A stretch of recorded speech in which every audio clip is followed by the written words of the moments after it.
the balance of payments economist for the Chase Manhattan Bank in the 1960s. My first job there was to calculate how much debt could third world countries pay. And the answer was, well, how much do they earn? And whatever they earn, that's what they can afford to pay in interest. And our objective was to take the entire earnings of a third world country and say, ideally, that would be all paid as interest to us. Look, don't give me a hard luck story. I hear them every day. And quite frankly, they bore me. The facts are simple.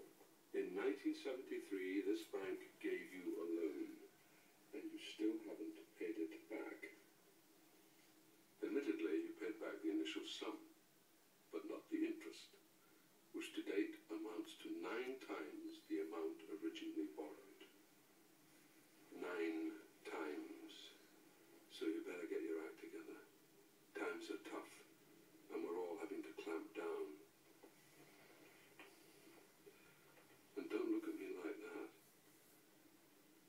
This is a bank, not a charity.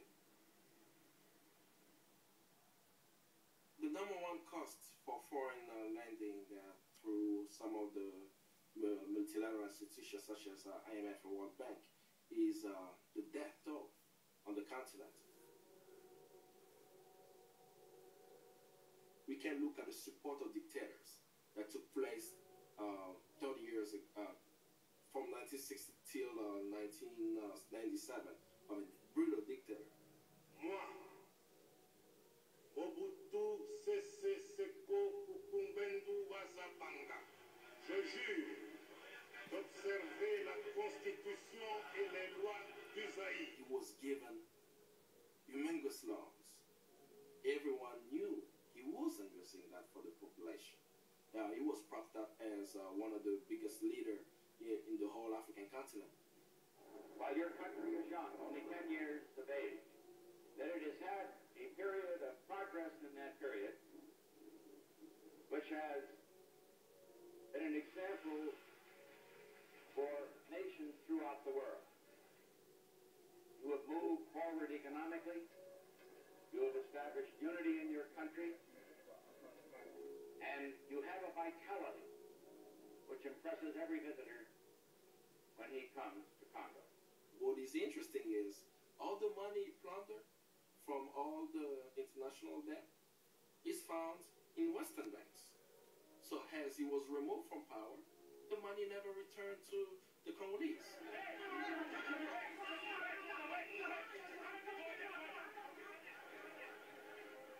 The population didn't have access to medical services, didn't have access to adequate education, living wage, and it continued till today. Now the Congo has a $14 billion debt.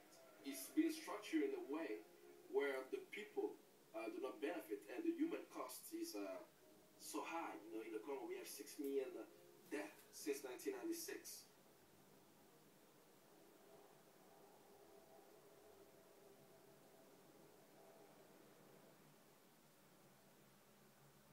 Rich countries lend a so-called developing country a big whack of money. Debt is incurred on behalf of people who have nothing to do with it, don't know anything about it. Then they're expected to pay the price by scraping off their livelihood, turning it into money, and giving it to somebody else. How could the money given to the Congo benefit to the people? Use some of the funds to make sure that there are strong institutions within the country that will protect against human rights violation and so many other issues that we face. But these funds are not used for that because whenever it's given, they tell you specifically what project you have to use it for. And mainly, it's usually mining projects to get access to resources.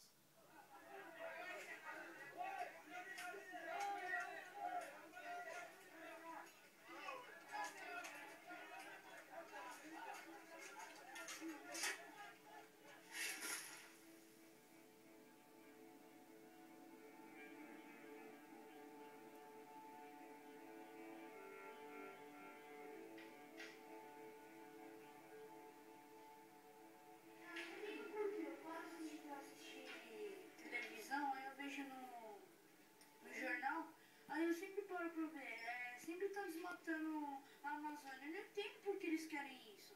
Então, eles estão se prejudicando, eles mesmos que estão se matando. Como o Diogo falou, os animais... São interesses o quê?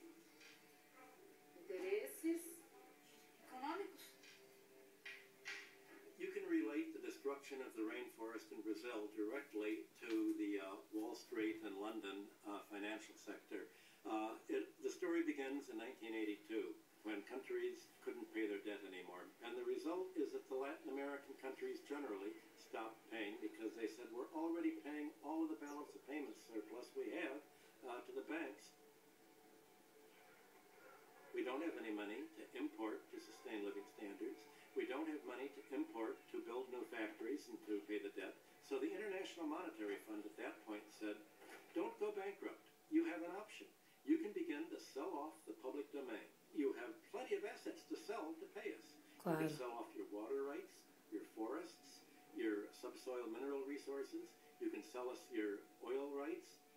And so Brazil, Argentina, and other countries began to sell off their resources to private investors. And the private investors bought these resources on credit. É, isso aí.